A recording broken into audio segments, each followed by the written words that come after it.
Bonjour mes motoneigistes, bienvenue à une autre capsule motoneige.ca.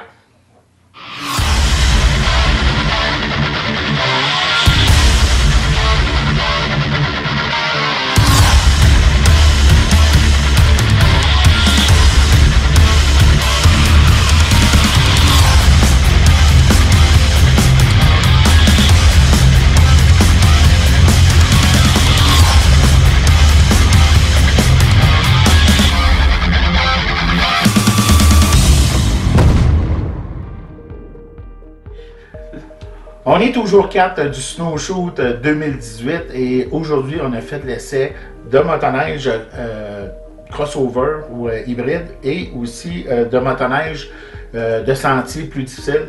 Donc des modèles tels que le XRS entre autres ou encore les motoneiges XCR chez Polaris. Donc on va commencer avec un matin. Un matin on avait les hybrides. Donc, on va commencer avec Arctic 4. On avait le XF 8000 Cross Country 137 pouces ainsi que le ZR 8000 129 pouces dans le L Tigré. Donc, on va commencer avec Vincent. Oui, donc on avait les deux Arctic 4 avaient le moteur 8000, donc le 800cc.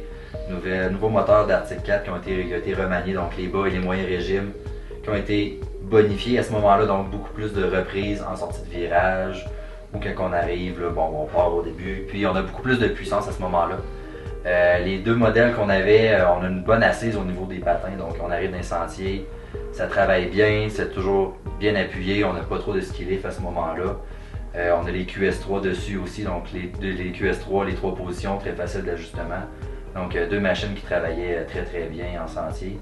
Il y en a une qui est un petit peu plus joueuse, qu'on pourrait dire la cross-country, donc à ce moment-là on est capable d'aller un petit peu dans la neige, jouer avec. C'est pas un très long pont, mais on est capable de se débrouiller, s'amuser, on est capable de curver un petit peu avec. Donc je pense que c'est deux très belles machines d'Arctic cette année. Exactement. Oui, c'est vrai. Puis moi, ce qui m'a surpris, normalement, je suis un adepte des ponts qui sont plus courts. Mais là, le pont long, c'était probablement un de mes coups de cœur que j'ai aimé plus que le pont court. Je ne sais pas pourquoi, le motoneige très bien balancé. Normalement, quand on a un peu plus de pont, c'est un peu plus difficile au niveau des virages. Mais celle-là, je ne sais pas ce qu'ils ont fait. Une question d'ajustement, peut-être des suspensions ou de géométrie. Mais c'était parfait. Donc, pont long donne un meilleur freinage et une meilleure accélération. Mais j'avais pas l'impression de perdre un petit peu de maniabilité au niveau des sentiers. Donc pour ça, c'était super. Exactement. Arctic 4 qui a retravaillé ses châssis pour ses motoneiges plus sentiers. Ça a apparu autant en stabilité que dans les virages. Écoute, les deux motoneiges étaient vraiment soudés à terre. C'était impressionnant pour un XF quand même, là, pour un motoneige plus long comme tu disais, que ce soit collé comme ça. Là, on sentait beaucoup de grip au niveau des skis, je trouvais sur cette motoneige-là, c'était vraiment bien. Avec le nouveau moteur qu'on a parlé, deux très bonnes machines. Ben, en fait, depuis le début du Snowshoot, moi ce que j'ai remarqué, c'est que tous les modèles ZR, principalement les ZR, sont collés à terre. Ouais. C'est réellement impressionnant de voir ces machines-là. Peu importe le moteur, on roule avec ces machines-là, ça est devant collé à terre. On peut prendre les virages de façon très agressive, puis il ne décroche pas, il réellement, il n'y a pas de ski lift. Donc franchement, ce volet-là de la famille des ZR, puis naturellement, ben, les ZR, L Tigré, on l'a prouvé encore ce matin. Fait que, également un beau look aussi, oui. Des machines très beau look. Donc, puis pour en parler, la conduite, c'est des belles machines pour les gens qui aiment des longues randonnées, qui vont dans différentes conditions. Donc, autant dans la bosse que dans la neige plus épaisse. Donc, ça peut très bien passer, là, surtout le 137. Là, ouais. En fait, là, 129 il est plus plaisant dans les courbes, un peu, on est capable de faire aller un peu le derrière là, pour virer encore mieux, mais le 137, j'ai vraiment apprécié aussi. Là, je suis d'accord avec toi, Hugo. Fait que maintenant, si on regarde le 600 Indy SP et le 800 Switchback Assault, on commence avec Clément. Le 800 Switchback Asso, c'est une machine que j'ai roulée l'année dernière. Très bonne machine. Ils ont changé le design cette année, beau look un petit peu plus jeune avec des belles couleurs jaunes. 144 pouces, ça se débrouille très bien. Dans le sentier, c'est surprenant, c'est 144 pouces, ça tient le sentier aussi. Une bonne suspension, Walker Event si je me souviens bien. Donc c'est vraiment bien équipé la machine avec un cadran multifonction. Donc avec il y a même une sacoche arrière. Donc c'est vraiment une belle machine. Là, au niveau du SP600, cette machine-là, belle machine d'entrée de gamme. Pour les gens qui veulent renouer avec la motoneige, c'est une machine qui a quand même une bonne accélération, ça tient les sentiers. Donc c'est vraiment intéressant de voir ce moteur-là. C'est un moteur fiable aussi de Polaris, le 600. C'est un très bon moteur là, pour les entrées de gamme, puis il se permet de rouler des longues randonnées. L'économie d'essence aussi, au niveau d'un 600, c'est quand même important lorsqu'on fait des longues randonnées. Et aussi, j'ajouterais aussi le facteur plaisir. On a tout eu vraiment beaucoup de fun avec Oui, ça. c'est vrai. Puis crème, c'est une machine d'entrée de gamme, mais on a tout eu beaucoup de plaisir à rouler ça. C'est une machine vraiment le fun dans les courbes, ça colle. C'est petit. C'est tout petit. C'est vraiment c'est petit. cool. Moi, j'en revenais pas souvent, surtout aujourd'hui avec les longs ponts. Je regardais en arrière, puis on était assis pratiquement.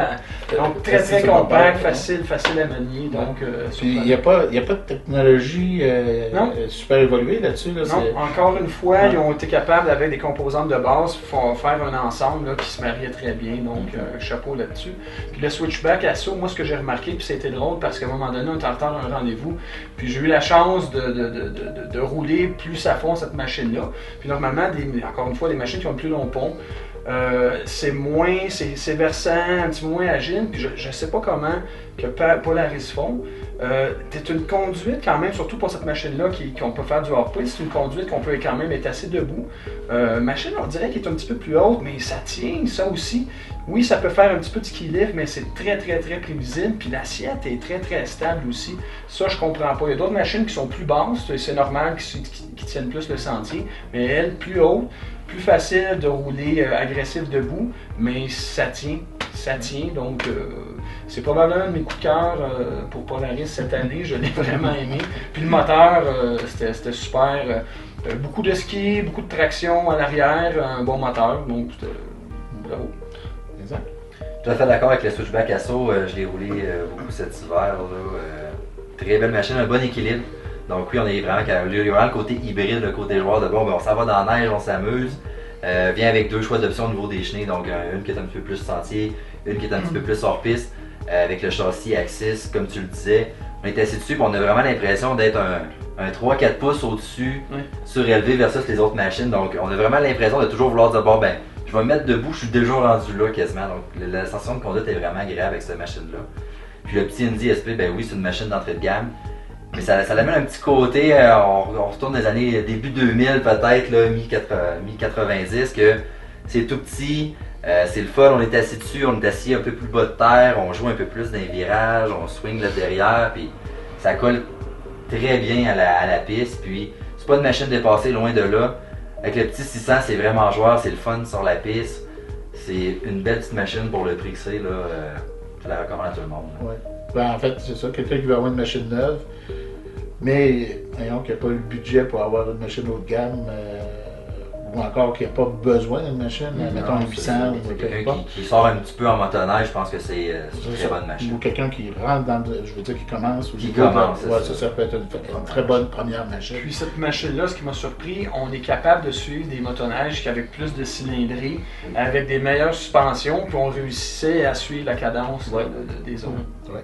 C'est vraiment impressionnant. Fait que, ouais, pour ma part, Switchback Asso, c'est une machine que j'ai roulée énormément cette année, le 2017. Fait qu'en 2018, là, de le voir, toujours autant de plaisir à rouler. La suspension arrière est vraiment impressionnante. La XGX, c'est vraiment une suspension qui gagne à être connue. Puis c'est ça, bravo. Ces deux motoneiges-là répondent très bien pour le créneau pour lequel ils sont faits. Maintenant, ce matin, on avait aussi le Renegade Backcountry X 850. T'as précisé qu'on avait la version 146 pouces. Ouais. Donc, peut-être plus axé, je sais pas si t'es d'accord avec moi, Vincent, hors sentier un petit peu. Ouais, ben on irait peut-être plus vers du 40% 60. sentier, 30% sentier, mais un petit peu plus hors piste, là, avec la grosse chenille, le 146 pouces. Là, je pense qu'on s'enlignait plus là-dessus. Ouais, exactement. La version 137 qu'on avait essayé auparavant, elle était vraiment plus équilibrée 50-50. Mais celle-là était vraiment plus agréable en hors sentier, je dirais. Comme on parlait hier, Bombardier a sorti, c'est par petits steps. Des fois, si on passe d'une version à l'autre, on va avoir une version sentier, puis une version qui va être 50-50, une version montagne. Bombardier a plusieurs versions. Oui, donc pour aller voir différents utilisateurs. Donc là-dessus, c'est très bien. On riait tantôt quand on a commencé à parler du backcountry, parce que cette motoneige-là, surtout avec le moteur 850, très prime. Et puis on s'est fait surprendre un peu tout le monde ici avec ce moteur-là. Donc, point de vue moteur, c'est chapeau, très belle réponse. Le moteur, c'est formidable. Ouais. Ben, moi, en fait, cette machine-là, j'ai adoré. Son volet, comme deux personnalités un peu, là, une personnalité hors-piste, backcountry, d'où son nom, et aussi sentier. Puis, c'est quelqu'un qui fait réellement les deux. Ça, il pense cette machine-là. Je veux dire, c'est réellement un choix à considérer très sérieusement. Donc, moi, j'ai eu beaucoup de plaisir, tant en sentier qu'en piste avec. Puis, je suis encore sur le choc. C'est vraiment un super de bel ajout là, dans la gamme. Ça n'a rien à voir, si on veut, là, avec ce qu'il y avait dans l'ancienne version. Ouais, effectivement. Ouais, c'est ça. La C-Motion fait toute la différence pour cette machine-là. C'est en sentier même, malgré qu'elle a un pont 146 pouces, ça se débrouillait très bien. Donc on avait vraiment du plaisir dans les courbes là, avec cette machine-là, là, malgré un long pont comme ça. Puis évidemment, ben, dans la poudreuse, c'était quand même très intéressant. Ouais. Mais lorsqu'on regarde les composantes que Ski-Doo ont mis, les ingénieurs de Ski-Doo ont mis sur cette machine-là, ils ont été chercher le meilleur des deux mondes. Ils ont été chercher des technologies du monde de la montagne, ils ont appliqué dans cette motoneige-là. Puis la même chose avec les motoneiges de sentier. Donc on se retrouve un petit peu avec un hybride, un vrai hybride, là, parce que c'est réellement une combinaison des deux mondes. Là, fait que non, franchement, là, ils ont frappé dans le mille. Maintenant, au niveau de Yamaha, Sidewinder LTX, 50e anniversaire, et le Apex LE, aussi 50e anniversaire. On peut peut-être commencer avec le Sidewinder. Ça a défrisé, Robin? Là, je vais commencer. Sidewinder, c'est plus un secret, c'est une machine qui décoiffe, comme tu le dis, avec le moteur turbo. On avait le pont de 137 pouces aujourd'hui, le LTX. Version LE, donc 50e anniversaire, le blanc, le rouge, le noir. Très belle machine. Des sentiers, c'est hallucinant comme ça veut. T'arrives dans la ligne droite, tu l'écrases, t'arrives dans les courbes. Tu as la suspension Fox QS3 dessus, donc là, tu es capable de jouer un petit peu avec les paramètres, ces choses-là, de planter un petit peu plus le devant. Donc, je pense que ça fait juste du bien de ce côté-là d'avoir mis cette suspension-là cette année dessus. Beaucoup plus de patins, beaucoup plus facile de tourner dans les courbes, pas avoir de survirage. Je pense que ce côté-là, Yamaha a bien cerné peut-être le petit problème qu'il y avait l'année dernière pour donner un petit peu plus de mordant à cette machine-là. Donc, ça, c'est très bien fait. Au niveau de l'Apex LE, Yamaha ont travaillé fort, ils ont installé un système avec des tuyauteries qui s'en vont à l'intérieur, puis un petit réservoir dans le fond qui communique entre les deux suspensions à l'avant. Donc quand on arrive dans un virage, au lieu d'avoir la force juste sur le ski à l'extérieur, ben, la force est répartie avec le système des gaz avec la tuyauterie des deux côtés. Donc à ce moment-là, les deux patins, au lieu d'avoir un ski lift comme on avait avant avec les Apex, ben là on a vraiment la charge qui est répartie. Donc à ce moment-là, on vient rétablir l'équilibre. Donc dans les virages, là, c'est hallucinant la différence qu'on est capable de Puis faire. Le système, c'est grande, là, avec le avant et après. Moi, les Apex, ça faisait longtemps que je n'avais pas conduit, mais j'avais quand même le souvenir de ce qui se passait. C'était comme s'il y avait une roue en dessous, un roulis, tout le temps essayer de balancer. Là, c'est plus ça, là, on est ailleurs. La machine, on dirait qu'elle va automatiquement se baisser par elle-même. Donc, je crois que Denis, tu n'as pas eu toi non plus dans la roulette, tu n'as pas eu de ski lift comme on avait avant. j'ai essayé d'en provoquer dans les croches, là, puis j'ai réellement essayé. Là. Ouais. Puis c'est sûr, je ne réussissais pas à lever le ski intérieur pantoute. Là, ça restait ancré à terre. Puis en observant le travail de suspension, lorsqu'on rentre de façon agressive, on voit très très bien que le ski ne décolle pas de la terre. Là, c'est réellement impressionnant. Ce système, là, pour le nommer, là, le YRSS, c'est vraiment révolutionnaire. Ce qui me fait de la peine un peu, c'est que ce système-là arrive au moment où l'Apex sort de la gamme. Ce printemps, c'est la dernière chance pour ceux qui veulent un Apex. Pièce de collection. Oui, ça va être une pièce de collection. Exactement. Oui, c'est ça, ça va être en quantité limitée, sur commande seulement. Donc, Puis le son est toujours le son. Selon moi, le meilleur son. Donc, pour le collectionneur, c'est vraiment la musique. C'est de la musique. Oui. La position de conduite aussi un peu plus classique, un peu plus basse, mais ça te donne la sensation d'être sur une moto sport. Oui. Justement à cause du son. Oui. Donc, moi j'ai conduit quelques motosports aussi, donc dans les courbes, facile de se déplacer sur le siège pour prendre la courbe. Puis, étant donné aussi qu'il n'y a pas de ski lift, on glisse dans la courbe comme si de rien n'était. Puis la qualité d'assemblage, on a défait les panneaux pour prendre des photos d'intérieur, puis c'est tout du made in Japan, donc c'est vraiment à haute qualité. Très bonne qualité. Mais je vais revenir sur les déplacements. Là, on est assis sur une position, comme on l'a dit, plus traditionnelle. En m'assoyant dessus ce matin, je me suis dit ouf.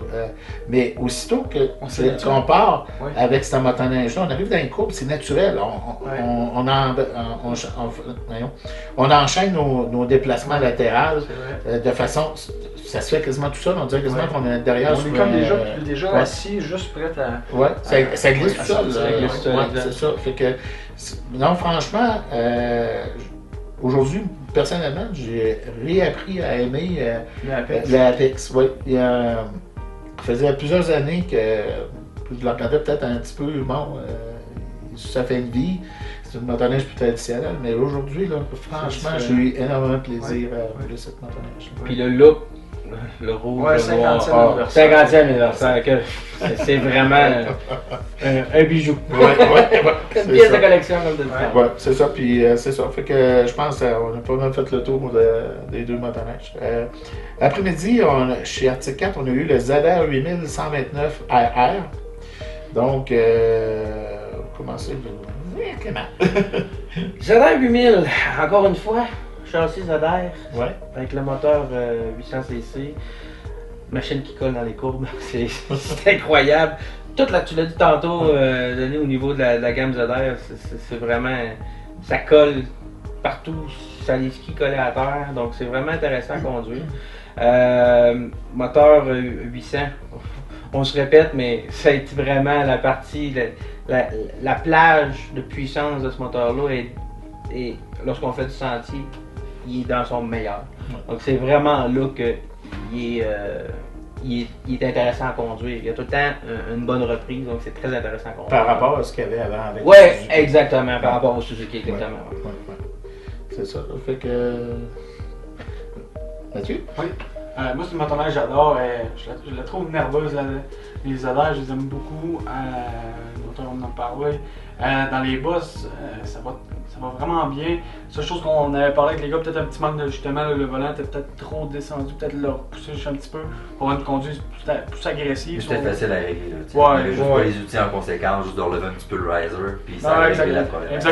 Exactement, on n'a juste pas pu en profiter à 100% dans les bosses, mais on sentait que la machine travaillait super bien. Ça fait plusieurs années que j'aime ça rouler ces machines-là dans les bosses. J'ai un bon feeling avec ça.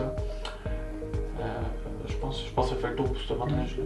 Moi, le lacet d'air, encore une fois, c'est soudé à terre. Ça, on ne peut pas enlever ça à la machine. La seule question que je me pose avec le lacet d'air, c'est, vu que c'est tellement soudé, j'irais peut-être avec un ski un petit peu plus agressif, quitte à ce que ça commence un petit peu à faire de ski lift pour pouvoir entrer en virage là, un petit peu plus fort. Donc, c'est le seul bémol de cette machine-là. Sinon, le reste, c'est du bonbon. Je pense que mes collègues ils ont bien résumé ça, donc la mécanique extraordinaire, ils ont bien retravaillé ça du côté d'Arctic 4. Les suspensions, ça travaille bien, on a joué d'un bas cet après-midi. Puis le seul petit bémol, ben, c'est sur le petit guidon à relever, mais chose assez facile à faire avec la clé en conséquence. Et voilà. Donc je pense que Clé c'est une très belle machine. Qu'on n'avait pas. Allez, non. C'est ça. Ouais. Polaris, on avait les deux XR, donc le Rush XR qui avait été lancé l'année dernière, le Switchback XR qui est introduit cette année en 2018. Vos commentaires, on va commencer avec Vincent. Mais les deux XCR, deux très bonnes machines, le switchback un petit peu plus long de train, donc on sent pas vraiment l'impact entre les deux là, pour avoir roulé les deux beaucoup cet après-midi. Ça répond toujours aussi bien, la suspension en arrière, un petit look différent. Certaines personnes ça les accroche, moi je trouve ça beau de voir justement les pièces mécaniques. Ça travaille extrêmement bien en sentier. Puis dans les bosses, absolument rien à dire. Sérieusement, ça travaille, là. Tu sautes sur les bosses, tu as l'impression de flotter dessus. Ouais. La position de conduite, je pense que c'est la plus agréable. On n'a même pas envie de toucher au siège, on est debout, puis c'est naturel au bout. Là. Je pense que c'est une des meilleures machines des bosses. Ouais. Donc, dans tout ce qu'on s'est parlé, dans les machines de cette catégorie-là, chacune ont leur force, puis on trouvait que la Polaris, c'était celle qui était, sans avoir à jouer avec l'ergonomie, à mettre des risers ou à travailler à gauche puis à droite, c'était celle qui était qui était déjà prête à attaquer les bosses. Donc, on était debout, les contrôles étaient à sa place. Pour ce côté-là, Polaris, c'était Mais ce qui arrive, c'est que cette machine-là, c'est un package Oui. Race Ready. Oui. Là. Puis Ça paraît. Ça paraît, c'est exactement ça. Les là. premiers tests qu'on a fait dans les bosses, encore une fois de 2-3 pieds, la suspension venait à bottomer un petit peu. Ce qu'on a fait, on s'est tassé sur le côté de la trail, on a joué un petit peu sur les ajustements et puis ça l'a réglé, toute la problématique. Puis entre les deux XR, on avait un court, on avait un long. Le long, on dirait qu'on rentrait moins dans le fond des bosses. C'était un avantage, c'était un gros avantage à ce niveau-là. Donc, c'était super. Exactement. Un modèle très intéressant de la Buffet de la Switchback. Peut-être pour quelqu'un qui veut quand même faire des randonnées, plus agréable aussi. À la limite, qui veut faire plus du hors-piste, peut-être plus hors-piste extrême. Malgré que c'est pas tellement le créneau de c'est ce motoneige-là. peut-être plus des. Un pont plus long permet quand même d'avoir plus de flexibilité. Les deux motoneiges avaient des 600 aujourd'hui. C'était pas moins intéressant d'avoir des 600 là-dedans. Je pense que dans les bosses, on n'exploite jamais peut-être la force d'un 800. C'était très intéressant, je pense. Ouais, puis ça, c'était bien léger, puis c'était très joueur, c'était maniable au bout. Oui. Puis encore une fois, très stable, position de conduite haute, mais quand tu vas dans le sentier en courbe, l'assiette c'est surprenant. On pense tout le temps parce qu'on est haut que là, il faut se pencher parce que c'est pas le cas. C'est pas le cas, donc c'est super. J'ai eu la chance de voir aussi la suspension travailler parce que moi, Mathieu, on a réussi à faire quelques passes à filmer nos collègues. Et puis la suspension, voir la suspension qui travaille, c'est vraiment beau à voir. Là. Donc, puis vous voyez aller, vous aviez du plaisir, ça paraissait. Puis le XCR, souvent, quand tu es en sentier, il y a des bosses, on essaie d'éviter les bosses. Le XCR, c'était le contraire. Quand il y avait une bosse, je fallais y aller. Exact. C'était le fun. C'est là que c'était le fun. Ouais. Maintenant, chez BRP, on a fait l'essai des deux nouveautés XR. Et XRS, excusez, petit lapsus, XRS Switchback, je me suis trompé, excusez-moi, MXZ XRS et Renegade XRS. La fatigue commence à prendre le dessus. Puis on avait aussi le Enduro 800, un des deux seuls modèles qui est maintenant encore avec le 800 E-Tech. Donc on va commencer avec des XRS. Comment vous avez trouvé ça aujourd'hui?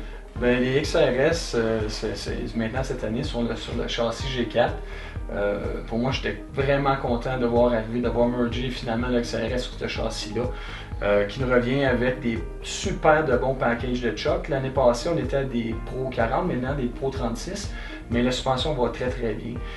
Et puis autant j'aime les Fox Float QS3 qui ont un ajustement rapide. C'est un ajustement seulement en compression qui fonctionne très bien.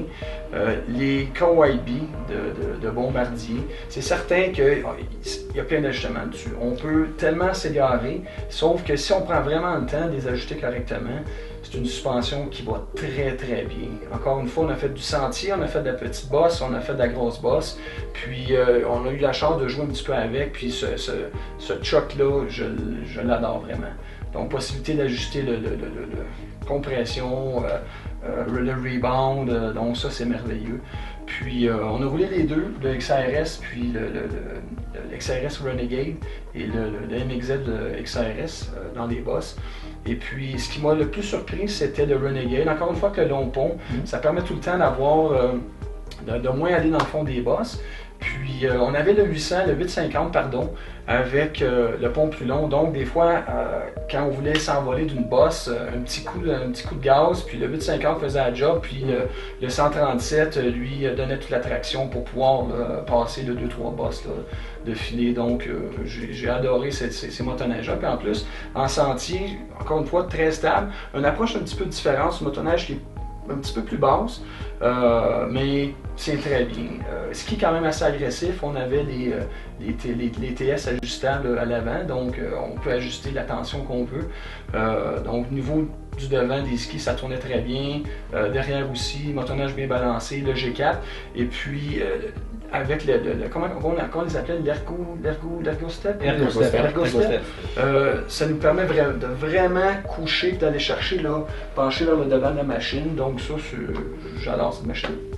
Une machine renforcée aussi, hein, faut dire que puis ça se sentait dans les bosses que c'était beaucoup plus rigide qu'un Renegade ou un Renegade X. Le XRS, c'est vraiment une machine pour faire de la course. Elle a été conçue pour faire de la course. On voit que elle est développée, plus solide, donc permet justement d'aller jouer dans les bosses, prendre les bosses. Les planches à laver aussi, les petites planches à laver, on passait par-dessus, on sentait pratiquement rien. C'était très moelleux, exactement. Donc deux très bonnes machines. Pour ma part, moi, les XRS, ça a toujours été dans mes favoris. Au niveau des motoneiges, principalement au niveau du Renegade depuis qu'il est sorti. Puis de le voir sur la plateforme Gen 4 avec le nouveau moteur 850, c'est vraiment la place. Je suis encore en amour avec cette motoneige-là. Fait que principalement avec sur le Renegade. Fait que ensuite de ça, on avait l'Enduro qui revient sensiblement la même chose, choix de couleur, les couleurs que... Modèle 800R, donc avec suspension à l'air, machine plus de sentier, moins de bosse, mais quand même les planches à laver, lorsque monte un peu la suspension, descend la suspension à l'air, donc ça permet d'avoir un beau contrôle. Et puis la suspension avant, en tournant les courbes, c'était une machine encore une fois soudée au sans-fil. Donc c'était vraiment très intéressant. Le moteur 800 est quand même assez performant. C'est pas, c'est une très bonne machine. Faut pas enlever les qualités du moteur 800, mais c'est sûr que quand on essaie le 850, on s'aperçoit qu'on est rendu à un autre niveau, mais le 800 demeure toujours un moteur qui est intéressant au niveau des performances. Pas d'autre chose. Je pense que ça fait le tour. Maintenant, on avait le Viper RTX chez Yamaha. Fait que c'est... commence. Je l'ai vraiment aimé. Autant que j'aime les longs cours, autant que quand j'embarque sur un RTX, on dirait que je deviens en amour avec les ponts courts. Je trouve tellement que ça va bien. Dans les courbes, ça colle. C'est un Viper. Le Sidewinder a peut-être fait un peu d'ombre sur les Vipers. Mais c'est pas un moteur moins le fun. C'est pas c'est moins puissant, mais c'est quand même une bonne plage de puissance. Vraiment eu beaucoup de plaisir avec ce motoneige-là. C'est très stable en sentier, écoute, aucun ski lift. Les boss, ils se débrouillaient quand même assez bien. C'était surprenant. Ouais. Parce que c'est un 4 temps, c'est pas une machine qui est vraiment faite pour la bosse, pour la course, mais on était capable de faire, peut-être pas à une vitesse aussi grande que d'autres modèles, mais on a fait quand même Non, somme toute, ils se débrouillaient bien. Oui. C'est sûr que oui, c'est un 4 temps un petit peu plus pesant, mais avec la puissance moteur, les suspensions, ça travaillait quand même bien. Avec le petit pont court, ben, ça allait quand même bien. On allait dans le fond des bosses. On le sentait un petit peu plus pesant, mais somme toute, il y a un bon équilibre au niveau de la motoneige en sentier. J'ai absolument rien à dire. Motoneige qui est très collée au sol, on s'avance un petit peu, on tourne, on a du gaz. Derrière, dérape un peu juste à souhait. Donc, c'est facile de trouver notre position dessus et de bien sentir la machine. C'est prévisible comme machine. Fait que c'est une bonne machine au niveau des bosses, un petit peu moins adapté qu'un 2 temps, plus léger, plus joueur là-dedans. Mais c'est une très bonne machine.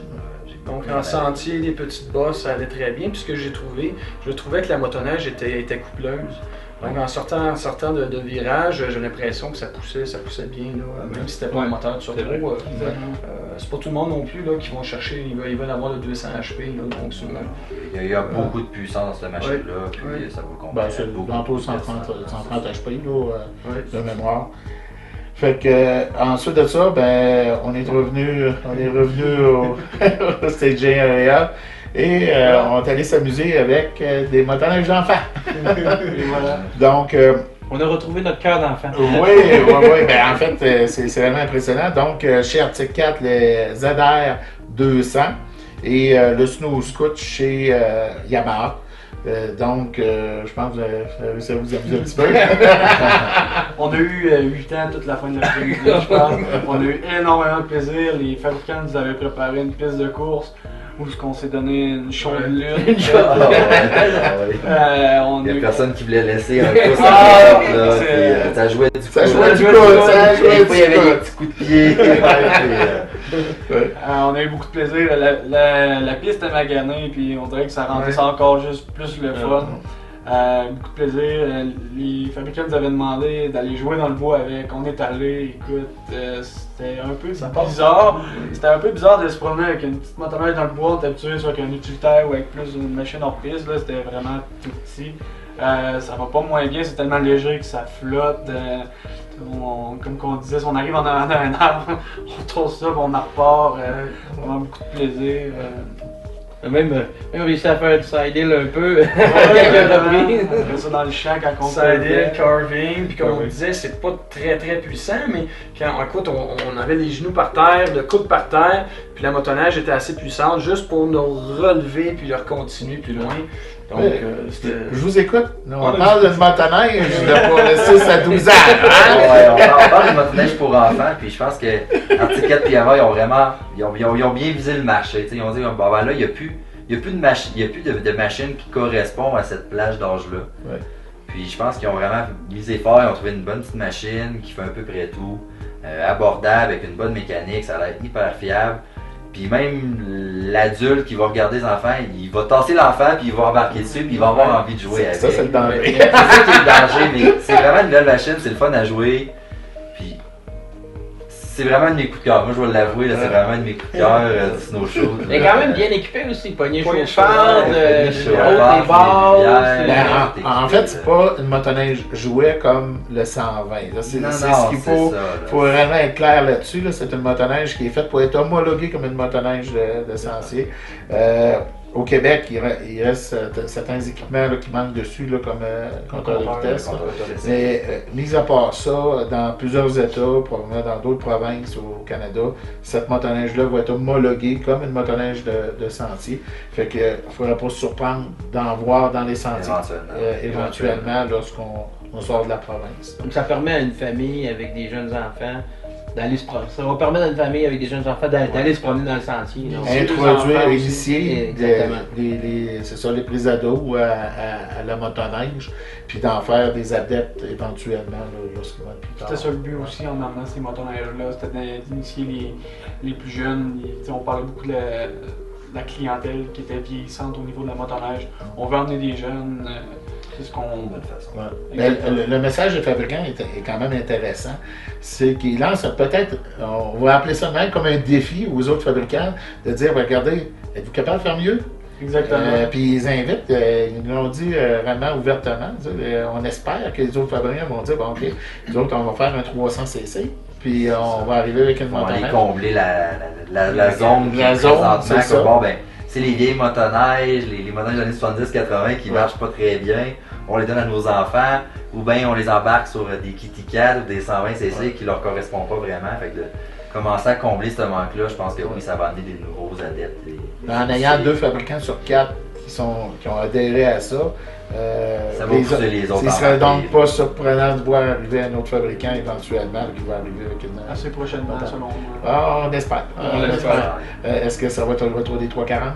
Peut-être. Fait que, écoutez, je vous remercie beaucoup d'avoir fait le tour de la table là, avec moi. Fait que, si vous voulez de plus amples informations sur tout ce qui touche les motoneiges 2018 des 4 fabricants, on vous invite à visiter motoneige.ca. Vous pouvez aussi nous visiter sur notre page Facebook à facebook.motoneige.ca ou encore sur notre chaîne YouTube à motoneige.video. Sur ce, bonne soirée à tous, bonne randonnée et bonne fin de saison.